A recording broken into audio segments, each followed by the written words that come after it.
Comment s'orienter dans un monde qui change? Je vais vous raconter une petite histoire pour bien comprendre l'importance de ce dont on parle. Et si vous avez des enfants, eh bien vous devriez écouter avec attention ce qui va suivre. Et puis si vous n'en avez pas, mais que vous avez moins de 30 ans, eh bien ça peut quand même vous intéresser parce que vous êtes indirectement concerné. Lui, c'est François. Il est super heureux parce qu'il vient d'être papa. Seulement voilà, à la suite d'une discussion, il apprend que 60% des métiers que son petit bout de chou pourrait occuper plus tard n'ont pas encore été créés. Alors, il se pose un paquet de questions et se met donc à observer le monde. Il réalise à quel point le monde évolue vite et la façon dont il a tendance à s'automatiser.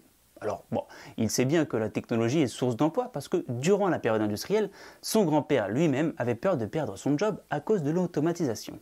Mais en réalité, la machine n'a fait que créer de nouveaux domaines et exécuter surtout ce que les hommes lui disaient de faire.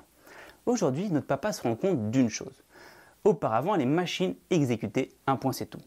Aujourd'hui, on essaye de rendre la machine intelligente et du coup, eh bien, il craint que demain, si son fils n'a pas la capacité de dire à la machine quoi faire, eh bien, ce soit la machine qui dise à son enfant qu'est-ce que lui devra faire. Tout cela lui semblait bien loin. Et pourtant, en cherchant, notre papa réalise qu'au Japon, des robots occupent déjà des postes de secrétaire, voire même de barman. Alors, ça lui fait encore plus se poser des questions parce que c'est pas le genre de métier où il aurait pensé voir un robot.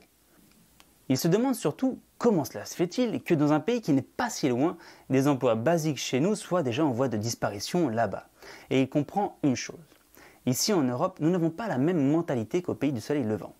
Là-bas, 80% des gens sont shintoïstes et considèrent donc que la machine a une âme. Donc forcément, eh bien, ça facilite le fait de voir la machine comme un partenaire.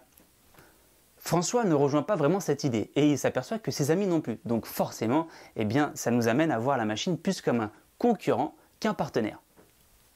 Et même s'il sait que c'est encore loin, eh bien il sait au fond de lui que son enfant vivra cette période où les robots seront partie intégrante de notre vie.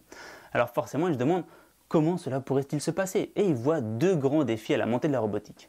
Premièrement, les métiers seront plus précaires, dans le sens où soit son fils sera un expert, soit il sera exécutant. Un petit peu comme aujourd'hui, à l'exception que le fossé entre les deux sera encore plus marqué.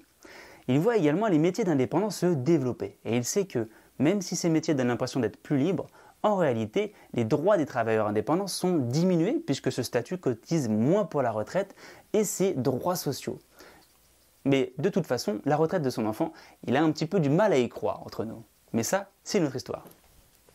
Deuxièmement, il voit une opportunité dans les objets connectés qui représenteront environ 20% du PIB mondial d'ici 2020. Il y voit forcément une opportunité d'enrichissement, mais il sait que le hic, eh bien, c'est que ces richesses ne seront pas forcément bien réparties, creusant encore un peu plus les inégalités.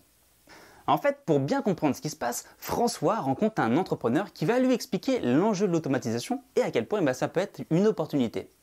Imaginez que vous êtes boulanger. Je vous présente une machine où vous n'avez qu'à y déposer votre baguette pré-cuite que vos clients pourront ensuite acheter comme dans un distributeur de friandises. Et vous, eh bien vous serez libre pour le reste de la journée. Cet entrepreneur réalise déjà cela en France et pour lui, eh bien c'est moins de travail pour plus de bénéfices puisque forcément il a une surface moins grande, moins de personnel et moins de charges. Alors notre papa est ahuri de cette invention et il trouve même cela déshumanisant. Mais l'entrepreneur lui explique qu'il y a deux façons de voir cela. Soit on veut pétrir du pain et faire de l'artisanat, et à ce moment-là, eh bien, c'est une bonne chose parce que certains clients vont rechercher ce savoir-faire et la patte de l'artisan. Lui, eh bien, il fournit simplement un service à des clients qui sont pressés et veulent pouvoir trouver du pain à n'importe quelle heure. Il s'agit donc d'une alternative pour deux sortes de clients différents. Après, c'est sûr que si tout le monde se dirige vers la machine, eh bien, à terme, il y aura moins de boulangeries. François fait d'ailleurs un parallèle avec les restaurants fantômes, qui eux ne font que de la vente à importer et qui fournissent pourtant eh bien, du travail à un bon nombre de livreurs. L'évolution pour ce métier, par exemple, pourrait être que les livreurs se transforment en drones pour que ce soit encore plus rapide. Le service de La Poste et Amazon expérimentent déjà cela. Et comme l'entrepreneur lui explique, eh bien, soit on accompagne le changement, soit on le subit. Avant de partir, l'entrepreneur délivre un petit secret à notre papa. Lui, il connaît déjà les domaines qui vont s'assurer une grande croissance à l'avenir et investit lui-même déjà dedans. Ces métiers sont intéressants parce que ce sont de nouveaux marchés où tout reste encore à construire. Il s'agit de la big data, le fait de savoir traiter des données massivement, la génomique, le cyber et la robotique. 4 domaines qui vont grandement changer la société et le monde du travail, et puis enrichir les personnes qui misent dessus dès aujourd'hui au passage.